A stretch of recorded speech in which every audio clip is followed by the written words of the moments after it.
کپڑے ٹھیک کر لو میری جان، میں جا رہا ہوں، کل ملتے ہیں۔ گھر سے نکلنے کی جتنی جلدی اسے ہوتی تھی شاید ہی کسی کو ہوتی ہوگی۔ صبح اپنی بیوی سے بھی پہلے اٹھ کر تیار ہو جاتا تھا۔ ایسا نہیں تھا کہ نئی نئی نوکری تھی، اور ایسا بھی نہیں تھا کہ آفس جلدی پہنچنا ضروری تھا۔ آدھا ناشتہ ہاتھ میں اور آدھا منہ میں، بیوی پیچھے پیچھے بیگ پکڑاتی، ہانپتی کانپتی کہ آفس میں پہنچنے میں دیر نہ ہو جائے، لیکن وہ نہیں جانتی تھی کہ یہ سب آفس کے لیے نہیں تھا۔ ناشتہ ٹھیک سے کیے بغیر گاڑی طوفان کی طرح اڑاتے ہوئے اسے آفس نہیں بلکہ آفس سے پہلے اپنی منہ بولی بیوی کے پاس جانا ہوتا تھا۔ ہاں، وہ ناجائز رشتہ جو پچھلے 1 سال سے کامیابی سے چل رہا تھا، پہلے جان پہچان، دوستی اور اب گناہ کی محبت۔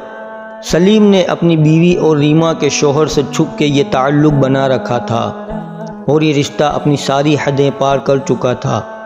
ریما کا صبح میسج آتے ہی یہ گھر سے نکل جاتا تھا، وہ چلا گیا ہے، آ جاؤ، اور یہ اڑ کر وہاں پہنچ جاتا۔ ریما اسے سجی سنوری اور خوشبو سے نہائی ہوئی ملتی تھی، اور یہ سلیم کی خواہش تھی کہ میں جب بھی آؤں تو تم مجھے ہمیشہ تیار نئی نویلی دلہن کی طرح ملا کرو۔ اسے اپنی بیوی کی طرح اجڑی عورتیں پسند نہیں تھی، اس لیے ریما اسے دلہن بن کر ملتی تھی۔ صبح سویرے ان کو دیکھنے والا کوئی نہیں ہوتا تھا۔ ریما کا شوہر ایک شریف انسان تھا، اسے پتہ ہی نہیں تھا کہ اس کی ناک کے پیچھے یہ لوگ روزانہ ملتے ہیں، اور اس کی بیوی بھی اکھڑی اکھڑی رہتی تھی۔ اسے نہ کوئی شک تھا اور نہ ہی کوئی فکر، اس لیے یہ دونوں اپنے حرام رشتے میں آگے بڑھتے چلے گئے۔ یہ ملاقاتیں پہلے ہفتے میں 1 بار اور پھر روزانہ ہونے لگی۔ اپنی بیوی کو آفس کا کہہ کر یہ ریما سے ملنے چلا آتا تھا، اور 2 گھنٹے گناہ کے بستر پر گزار کر یہ اپنے آفس چلا جاتا تھا۔ سلسلہ یوں ہی چلتا رہتا اگر ایک دن وہ طبیعت خرابی کی وجہ سے پلٹ کر نہ آتا۔ ریما کے گھر سے نکل کر آفس جاتے ہوئے اسے سر میں شدید درد اٹھا، اور اس نے آفس جانا کینسل کیا اور اپنے گھر کی طرف چل پڑا۔ اس نے دروازے پر دستک دی تو دروازہ کھلا ہوا ملا۔ دروازہ کھلا ہے، مگر کیوں؟ وہ حیران پریشان اندر آیا تو بیوی اسے کہیں نظر نہ آئی۔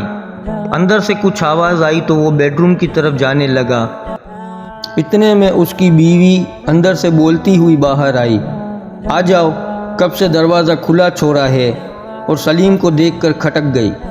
دوسری طرف سلیم نے اس کا جملہ سنا ہی نہیں تھا، وہ تو ایک نظر بس اپنی ہر وقت اجڑی رہنے والی بیوی کو دیکھ رہا تھا، جو ہمیشہ اجڑے لباس اور بکھرے بالوں کے ساتھ آدم بیزار صورت لیے رہتی تھی۔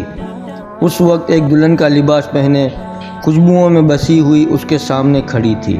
ویڈیو پسند آئی ہو تو لائک اور شیئر ضرور کیجیے گا، اور چینل پر نئے ہیں تو سبسکرائب کر دیں اور بیل نوٹیفیکیشن آن کر دیں تاکہ ہر ویڈیو آپ تک سب سے پہلے پہنچے۔ شکریہ۔